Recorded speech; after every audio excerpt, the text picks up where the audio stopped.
I've been bewildered a little bit by the absence of both the presidential candidate and the vice presidential candidate on television since they became the nominees, because that's how people get to know you.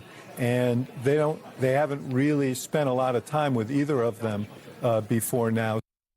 Well, that was former Obama advisor David Axelrod calling out the Democratic ticket for dodging the press.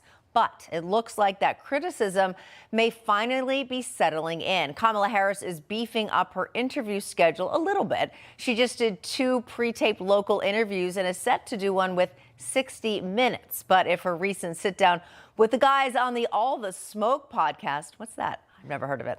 If that's any indication, she might want to focus more on offering policy details rather than personal ones. I am blessed to have an incredible family and incredible friends. My best friend from kindergarten is still one of my best friends. That's crazy. From the time that the president called me and told me he wasn't running, I mean, it just like everything was in speedy motion. And I was not sleeping so well. And that one morning, I had, I don't know, a few hours sleep, and I like to sleep. I just got up, I was like, and so I just went out and got a pork roast and started marinating. See, time to work. Get to your happy place. One of my guilty pleasures, especially when I'm on the road, are my Doritos. Oh, what flavor? Nacho. Old school, original. OG. Come on. Yeah. OG. Come on. Red. I eat no for breakfast. That's my saying. Well, I think, too, I we eat talked no about... for breakfast. Sounds more like a Food Network interview or something. All right, joining me now, founder of Allison Made PR, Alison Maloni, and former Nassau County executive, Laura Curran. All right, Laura, I'm going to start with you here.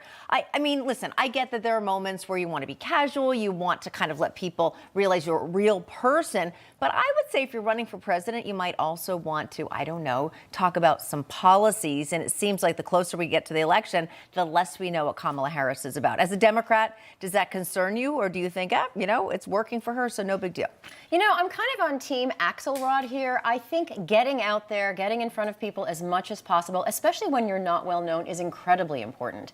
And so we're nitpicking on every little interview she does because she doesn't do that many. Whereas if you're just kind of like flood the field with a lot of it's hard to pick it apart because there's so much. But I will say that there is a coalition that she's got to keep together, ranging from everyone from AOC to Dick Cheney. So you might want to, I'm sure she's being very strategic in what she actually does share. Yeah, it seems like lots of softballs, though, Allison. I mean, but even the New York Times, of course, historically liberal, they admit that Harris has a lot of strength. Giving interviews isn't one of them.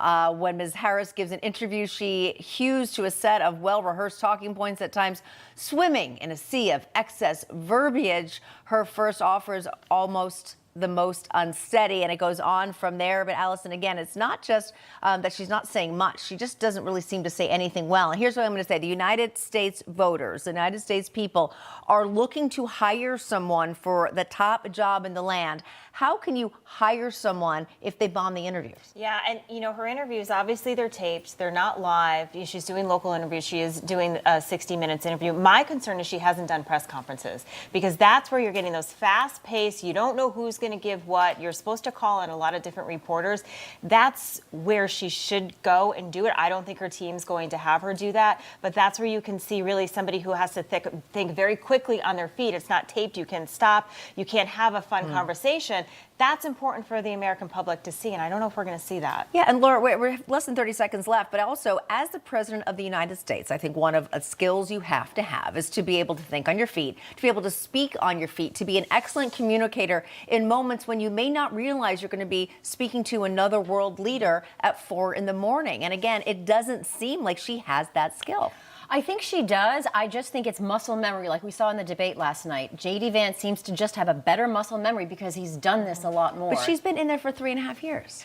I mean, I think I'm not disagreeing with you. Yeah. I would like to see her practice that more. She can do it. She's incredibly charming. She does have good things to say. She just needs to get out there and do it more. All right, we'll see about that. All right, Alison Maloni. I'm still waiting. Hey, I'm open-minded. I'm still waiting to see it. All right, Alison Maloni, Laura Curran, great conversation. Thanks so much. Thank you so much.